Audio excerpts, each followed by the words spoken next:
for all those 40 years, we've been shying away from actually prosecuting the offence of possession of cannabis.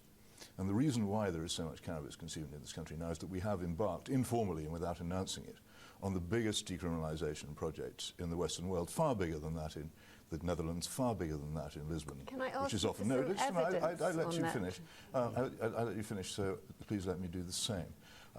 It's far bigger than that in Holland, far bigger than that in Portugal, which is often trumpeted by legalisers. The evidence which you seek actually is in the figures on prosecution, particularly in the invention by the police without consulting Parliament in the past few years of something called a cannabis warning, by which if they even do bother to catch anybody in possession of cannabis, they let them off. This is the state of the law.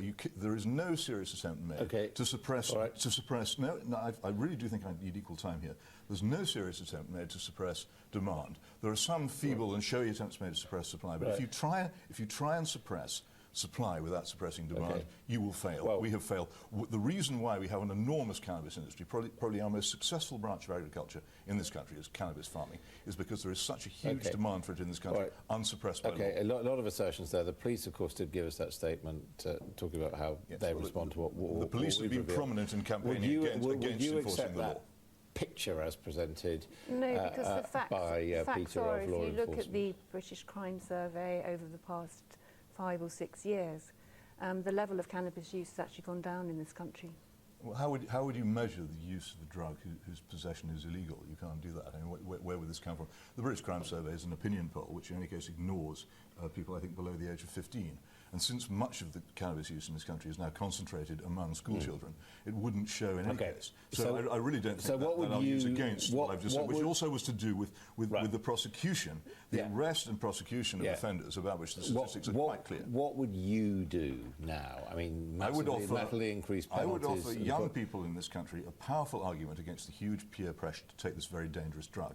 It is extremely dangerous in all its forms. Which is condign punishment. It's a grave. Well, it is deterrence. You don't need to punish people if you're deterring effectively in any numbers. You simply say, here is the penalty. We will catch you if you do it. We'll enforce it. We'll give you one warning, and after that we'll hit you hard. You're worried about the use of skunk. Do you think that would help? With respect, we have been following the same policy for 25 years, putting people in prison, whatever other forms of deterrent, and it just doesn't seem to have worked. I'm sorry, I must now challenge you. What is the factual basis on which you make that? Well, people have gone to prison for drug possession. How many people are in prison for One in three people in prison in the UK have a drug problem. A drug I think problem, per year it's over 20,000 people, if I could finish, are in prison because of cannabis-related offences. I think from a scientific viewpoint, the use of cannabis is a health issue. I'm concerned about the mental health effects of these drugs, and I'm also concerned about the medicinal use. Yeah, I mean, this is straightforward misuse of statistics. There is almost nobody in prison in this country for simple possession of drugs.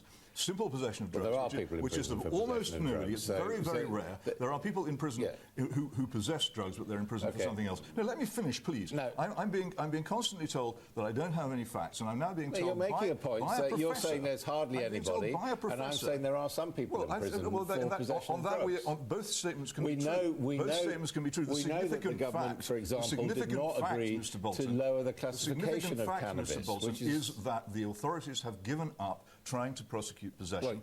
That has caused a huge increase in the use of this drug. That's not what the authorities say they're doing. Well, it may not be what they say, but all you need to do is to examine, as I have done in my book, the performance of the authorities, the levels of prosecution, and the penalties applied. I do just want to ask what I'm saying, Professor Curran. I can't speak without being interrupted on this matter. Well, I cannot speak without being interrupted. Well, yeah, I think you made your point. I hope so, but only despite being ceaselessly interrupted. I do want to ask Professor Curran one other point, which I thought was interesting in what she told us when we were preparing this item, is you think one of the consequences of the criminalisation is that we're not actually getting the benefits in pharmacological terms of what you regard as a highly interesting It's a very interesting plant with 100 different ingredients. THC, the addictive, harmful part, is only one of those ingredients.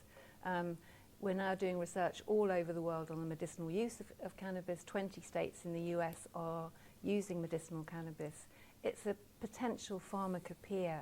It's already being used for multiple sclerosis, for nausea in radiotherapy. It's a potential very important source of medicines. Well, quite large numbers of people who've used it in that form have given up because of the side effects. Okay. And I would point out that before plugging any drug, and cannabis is associated...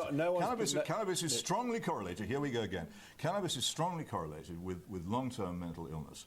And that doesn't make sense. It's strongly correlated. See, I can't speak without being interrupted. Well, hang on, no one can speak now because we've actually run out of time. But I think most people would agree that everyone has had a fair shout. Thank you very much. Crazy, absolutely crazy.